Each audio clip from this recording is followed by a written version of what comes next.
श्री शिवाय नमस्तु भयम। दोस्तों, जैसा कि आप सभी लोग जानते हैं कि 28 मई 2026 यानी गुरुवार को पड़ रही है पुरुषोत्तम मास की प्रदोष व्रत। और दोस्तों, यह वह तिथि है जो पुरुषोत्तम मास में पड़ने वाली सबसे बड़ी तिथि है, क्योंकि यह गुरुवार के दिन पड़ रही है और इसका बहुत ही बड़ा और विशेष महत्व होता है। पूज्य गुरु जी ने कहा है कि अगर कभी भी मौका लग जाए और पुरुषोत्तम मास की प्रदोष व्रत गुरुवार को पड़ जाए तो आप लोगों को 7 चने की दाल वाला उपाय तो अवश्य ही करना चाहिए। इन दोनों का संयोग बहुत कम आता है और इसी के साथ में गुरुजी ने अपनी शिव पुराण कथा में बताया है कि इस दिन आपको 7 चने की दाल वाला उपाय तो आपको अवश्य ही करना चाहिए, क्योंकि ऐसा दिन पूरे साल में सिर्फ एक ही बार आता है।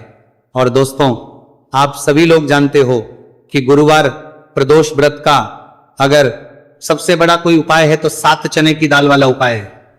तो दोस्तों, इस गुरुवार प्रदोष व्रत के दिन आप लोगों को इस 7 चने की दाल वाला उपाय को जरूर करना है। बहुत सारे लोग होंगे जिन लोगों ने इस उपाय को ना किया हो, मतलब पूरा साल निकल गया, उन्होंने किसी भी दिन इस 7 चने की दाल वाला उपाय को ना किया हो। पर दोस्तों, आपके पास एक आखिरी मौका बचा हुआ है, जो कि 28 मई गुरुवार प्रदोष व्रत के दिन है। तो इस दिन आप लोगों को इस वाले उपाय को जरूर कर लेना है। भले ही आपने मास भर इस उपाय को ना किया हो, पर अगर आपने इस पुरुषोत्तम मास के गुरुवार प्रदोष व्रत के दिन अगर इस वाले उपाय को कर लिया तो आपको इस उपाय को करने का वह फल मिलेगा जिसकी आपने कभी कल्पना भी नहीं करी होगी। इसीलिए आप लोग इस वाले उपाय को एक बार जरूर कर लेना है, ताकि आप लोगों के हाथ से यह मौका ना जा सके और आपको इस उपाय को करने का फल मिल सके। दोस्तों, यह उपाय पंडित जी ने अपनी अभी की ही श्री शिव पुराण की कथा में बताया है, जिस उपाय को आज हम आपको बहुत अच्छे से समझाने वाले हैं। इस वीडियो को देखने के बाद इस उपाय को समझने के लिए आपको कोई और वीडियो को देखने की जरूरत नहीं पड़ेगी। तो चलिए दोस्तों, उपाय को शुरू करते हैं। देखिए, ये इस पुरुषोत्तम मास के गुरुवार प्रदोष व्रत के दिन ये इतना खास होता है, इतना महत्वपूर्ण होता है। देखा गया है कभी कभी बड़े बड़े पूजा पाठ अनुष्ठान से जो मनोकामना नहीं होते, वह पुरुषोत्तम मास के गुरुवार प्रदोष व्रत के दिन एक छोटे से उपाय करने से ही आपकी मनोकामना पूर्ण हो जाती है। और बहुत सारे लोगों ने इस उपाय को किया भी है और उनको इस उपाय को करने का फल भी जरूर मिला है। अगर आप लोग भी इस उपाय को करना चाहते हैं तो आप इस उपाय को पहले अच्छे से समझ लेना, सुन लेना, उसके बाद करना। आपको इस उपाय का फल जरूर मिलेगा और इस उपाय को कर लेने से आपके घर में चाहे किसी भी प्रकार और समस्या क्यों ना चल रही हो, आपको उसका कारण भी नहीं पता है कि भाई ये समस्या किस कारण से चल रही है। उसका कुछ भी कारण हो सकता है, जैसे पितृदोष हो सकता है या किसी भी तरह का मंगल दोष भी हो सकता है। तो इस दिन आप लोगों को ये वाला उपाय कर लेना है। ये एक ऐसा उपाय है जिस उपाय को अगर किसी विशेष दिन पर किया जाए तो भाई उस विशेष दिन का जो है वह तो हमें मिलता ही मिलता है, पर हमने उस दिन पर इस उपाय को है तो हमें उससे भी बड़ा फल मिलता है। और फल बहुत जल्दी मिलता है, क्योंकि आप इस उपाय को बहुत ही बड़े और विशेष दिन पर कर सकते हैं रहे हो। तो चलिए अब उपाय के बारे में बात करते हैं, लेकिन उससे पहले आप लोगों को यह जानना आवश्यक है कि आखिर यह उपाय किस समय करना है, किसको करना है और कैसे करना है। तो चलिए हम आगे आपको वीडियो में एक एक करके बता देते हैं। लेकिन उससे पहले अगर आप लोग हमारे चैनल पर पहली बार आए हैं या फिर मेरी आवाज आज पहली बार सुन रहे हैं तो हमारे चैनल सनातन धर्म का संसार को सब्सक्राइब जरूर कर लेना और इस वीडियो को लाइक करके कमेंट बॉक्स में श्री शिवाय नमस्तु भयम ओम नमः शिवाय जरूर टाइप कर देना। तो दोस्तों, इस 7 चने की दाल वाला उपाय को हमें इस गुरुवार प्रदोष व्रत के दिन कैसे करना है, किसको करना है, किस समय करना है और कहां पर करना है, ये सारे सवालों के जवाब आपको इस वीडियो में मिल जाएंगे। और जो ये देखेगा भाई, उसको 7 चने की दाल वाला उपाय जरूर करना चाहिए, क्योंकि इस दिन एक चने की दाल का भी बहुत ही बड़ा और विशेष महत्व होता है। और जब बात आता है 2000 पर में चने की दाल वाला 2000 पर जाए 7 चने की दाल वाला उपाय की, तो ये सोने पर सुहागा वाली बात हो जाती है और ये एक बहुत ही बड़ा उपाय हो जाता है इस गुरुवार प्रदोष व्रत का। तो अब दोस्तों, इस 7 चने की दाल वाला उपाय को आखिर करना किसको है, सबसे पहले हम लोग वो बात जान लेते हैं। तो देखो, घर की जो बड़ी माता होती है, उन माताओं बहनों में से कोई भी एक बड़ी माता बहन इस वाले उपाय को कर सकती है।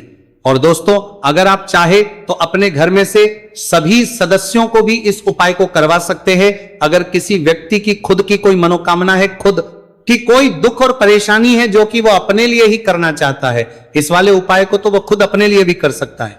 बाकी अगर कोई घर में से ऐसा है जो कि अपने पूरे घर परिवार की सुख और शांति के लिए ये वाला उपाय करना चाहता है तो भाई वो भी कर सकता है, उसमें भी कोई वाली बात नहीं है। कहने का मतलब यह है कि इस उपाय को हर एक सदस्य भी कर सकता है और पूरे घर परिवार के सदस्य के लिए घर की बड़ी माताओं बहनों में से कोई एक माता बहन भी कर सकती है।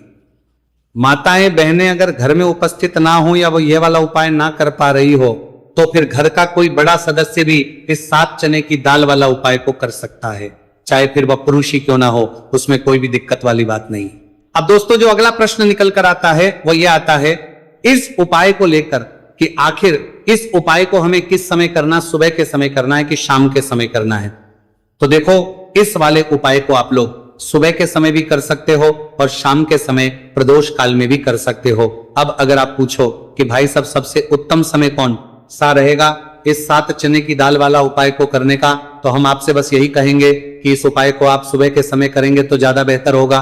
बाकी अगर प्रदोष काल शाम के समय भी करेंगे तो भी अच्छा होगा, उसमें कोई भी दिक्कत वाली बात नहीं है। तो अब दोस्तों जो अगली सबसे बड़ी और महत्वपूर्ण बात आती है वह ये आती है कि सुबह अगर हम उपाय को करेंगे तो हमें कितने बजे से लेकर कितने बजे तक के बीच में करना है, और शाम के समय प्रदोष काल में करेंगे तो हमें कितने बजे से लेकर कितने बजे के बीच में करना है। तो देखो सुबह जितनी जल्दी हो सके आप उपाय को करने की कोशिश करना। बाकी अगर किसी कारणवश लेट भी हो जाओ, थोड़ी देर भी हो जाए तो 10 या 11 बजे तक भी आप कर लेना, पर 12 बजे से ज्यादा देरी ना हो, ठीक है, इस बात का ध्यान रखना। उसके बाद में दोस्तों अगर शाम के समय प्रदोष काल की बात करें, प्रदोष काल का जो समय है होता है वो शाम के 6 बजे से शुरू हो जाता है। मतलब शाम के 6 बजे से लेकर 7 बजे के बीच का जो समय होता है यह समय प्रदोष काल का समय होता है। तो आप इस उपाय को 7 या 8 बजे के बीच में भी कर सकते हो। मतलब शाम के 6 बजे से 8 बजे के बीच में आप कभी भी इस वाले उपाय को कर सकते हो, उसमें कोई भी दिक्कत वाली बात नहीं है। देखिए गुरु बृहस्पति को मजबूत करने से हमें हमारे जीवन में सफलता की प्राप्ति होती है। यदि हमारा किसी भी प्रकार का कार्य अटक रहा है, परिपूर्ण ही नहीं हो पा रहा है, तो हमें अपने गुरु ग्रह को मजबूत करना बहुत अधिक आवश्यक होता है। देखिए जब भी आपको ऐसा लगने लगे कि आपका जो जीवन है बहुत ही ज्यादा दुर्भाग्य के साथ बीत है, आपके कोई भी कार्य सिद्ध नहीं हो पा रहे हैं, तो जीवन में दुर्भाग्य को सौभाग्य में बदलने के लिए आपको यह चमत्कारिक उपाय करने चाहिए। तो गुरुवार की जो ये प्रदोष व्रत है आपके जीवन से सारे दुर्भाग्य को दूर करने वाली है। देखिए यदि आपका गुरु ग्रह मजबूत नहीं है, गुरु ग्रह से जुड़ी किसी भी प्रकार की समस्या है, तब भी आपको यह उपाय करना चाहिए। आपके विवाह से जुड़ी किसी भी प्रकार की परेशानी है, बुद्धि ज्ञान और विवेक से जुड़ी किसी भी प्रकार की समस्या है, साथ ही साथ जीवन में सौभाग्य की प्राप्ति करना हो, जीवन से दुर्भाग्य को दूर करना हो और जीवन में यदि सफलता की प्राप्ति करना हो, तो आपको यह चमत्कारिक उपाय जरूर करने हैं। देखिए आज के इस पूरे वीडियो में हम आपको 3 महा उपाय बताने वाले हैं और ये तीनों ही उपाय आपके जीवन की सारी समस्याओं को समाप्त करने वाले हैं। तो चलिए दोस्तों जान लेते हैं विशेष उपाय के बारे में।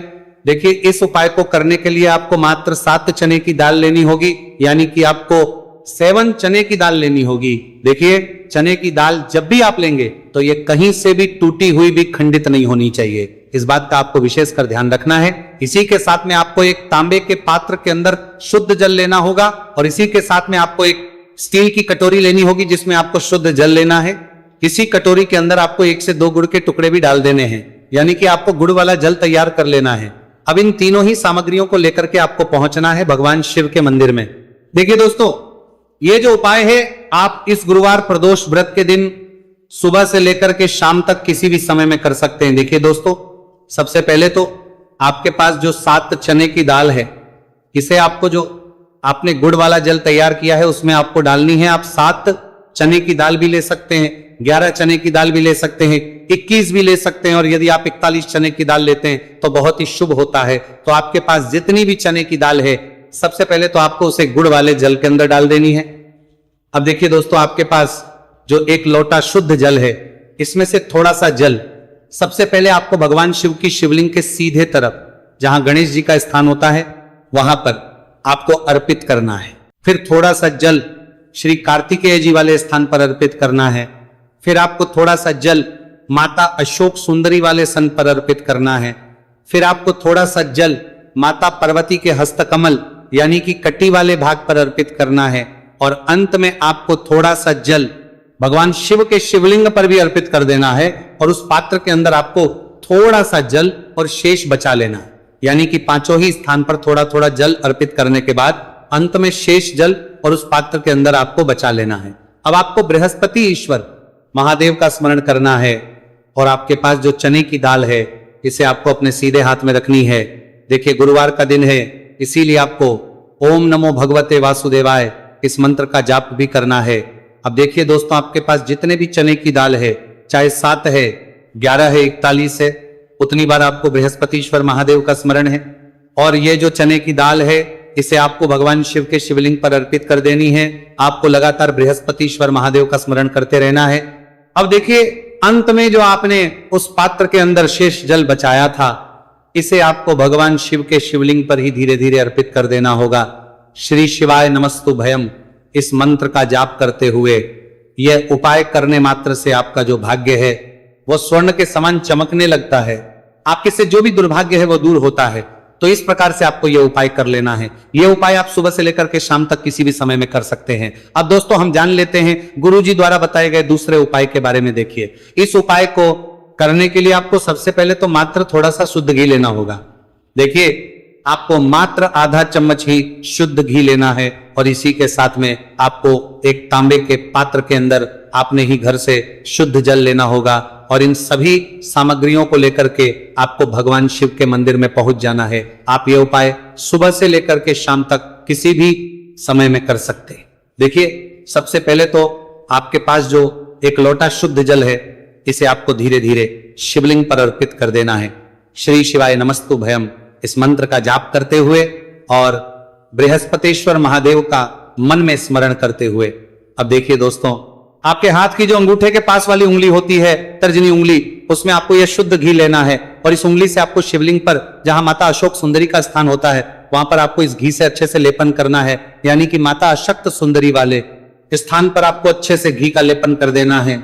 और आपकी जो भी मनोकामना है, चाहे आप अपने जीवन से दुर्भाग्य को दूर करने के लिए ये उपाय कर रहे हैं, जीवन सौभाग्य की प्राप्ति के लिए आपकी कोई मनोकामना हो, विवाह के लिए आपकी किसी भी प्रकार की कामना हो, जिस भी प्रकार की आपकी कामना है उसे परिपूर्ण करने के लिए आपको कोई प्रार्थना करनी है। और इस घी का लेपन आपको माता अशोक सुंदरी वाले स्थान पर करने वाला है, देना है। अब दोस्तों इस घी वाली उंगली को आपको कहीं भी साफ नहीं करना है, कहीं भी नहीं पहुंचना है, सीधे आपको अपने घर लेकर के आना है। और इस घी की जो पहली बिंदी इसे आपको अपने मुख्य द्वार पर लगा देनी है। और इस घी की बिंदी आप अपने घर में जहां भी आप धन रखते हैं वहां पर भी लगा सकते हैं। आपके घर में जहां कहीं भी रसोई घर है वहां पर भी आप इस घी की बिंदी को लगा सकते हैं। तो 3 जगह आप इस घी की बिंदी को लगा सकते हैं। आपके घर में कभी भी अन्न और धन की कमी नहीं होगी और आपके घर में जो भी क्लेश होगा वह भी समाप्त हो जाएगा। तो इस प्रकार से आपको दुर्भाग्य को दूर के लिए दूसरा उपाय करना है। तो चलिए दोस्तों अब हम जान लेते हैं तीसरे विशेष और अंतिम उपाय के बारे में। देखिए यह उपाय भी बहुत ही खास है, विशेषकर आपके भाग्य को उदय करने के लिए यह उपाय भी बृहस्पति शवर महादेव का ही होने वाला है। और विशेषकर आपको यह उपाय भी गुरुवार प्रदोष व्रत के दिन ही करना है। देखिए इस उपाय को करने के लिए आपको सबसे पहले तो एक प्यारी सी और सुंदर सी बेलपत्र लेनी होगी। बेलपत्र लेते समय ध्यान रखें कि यह कहीं से भी कटी फटी खंडित नहीं होनी चाहिए। यदि आपको बेलपत्र नहीं मिल पाती है तो आप शिवलिंग पर चढ़ी हुई बेलपत्र को पुनः शुद्ध जल से धोकर के उसका उपयोग कर सकते हैं। इसी के साथ में आपको एक तांबे के पात्र के अंदर शुद्ध जल लेना होगा और इसी के साथ में आपको आधा चम्मच या फिर उससे भी कम शहद लेना होगा। अब दोस्तों मात्र ये तीनों ही सामग्रियां लेकर के आपको पहुंचना है भगवान शिव के मंदिर में। मंदिर पहुंच पाने के बाद आप सभी को पता है कि बेलपत्र में 3 पत्तियां होती हैं और बेलपत्र की जो ये तीनों पत्तियां जिस डंडी से जुड़ी हुई होती हैं उस डंडी पर आपको अपने सीधे हाथ की चींटी उंगली के जो पास वाली उंगली होती है, नामिका उंगली, उससे एक बिंदी लगानी है। यानी कि तीनों पत्तियों को जोड़ने वाली जो डंडी है केवल उसी पर आपको शहद लगानी है। इसके बाद आपको ये जो बेलपत्र है इससे महादेव शिवलिंग पर अर्पित कर देनी है। श्री शिवाय नमस्तु भयम इस मंत्र का जाप करते हुए देखिए बेलपत्र की जो चिकनी साइड है वह शिवलिंग से स्पर्श होगी और इसकी जो डंडी है वह जलाधारी की ओर रहेगी। इस प्रकार से आपको यह बेलपत्री शिवलिंग पर अर्पित करनी है। अब दोस्तों अंत में जो आपके पास एक लोटा शुद्ध जल है इसे आपको धीरे धीरे शिवलिंग पर अर्पित करना है। श्री शिवाय नमस्तु भयम इस मंत्र का लगातार करते हुए देखिए ये जल आपको एक विशेष प्रकार से समर्पित करना है, यानी कि ये जल आपको 7 बार में समर्पित करना है। यानी कि थोड़ा सा जल आपको समर्पित करना है, फिर आपको थोड़ी देर रुकना है, फिर आपको थोड़ा सा जल समर्पित करना है, फिर आपको थोड़ा रुकना है। इस प्रकार से आपको थोड़ा थोड़ा जल 7 बार में शिवलिंग पर और करना है। इस प्रकार से आपको एक लोटे जल से ही यह जल समर्पित करना है, लेकिन को थोड़ा थोड़ा जल करके 7 बार में शिवलिंग पर यह जल अर्पित करना है और आपको लगातार बृहस्पतिश्वर महादेव का स्मरण करते रहना है। देखिए जैसे ही यह जल शिवलिंग से होकर के जलाधारी की ओर बह करके आएगा तो इस जल को आपको अपने सीधे हाथ में लेना है और इस जल का छिड़काव आपको अपने पूरे शरीर पर कर लेना है।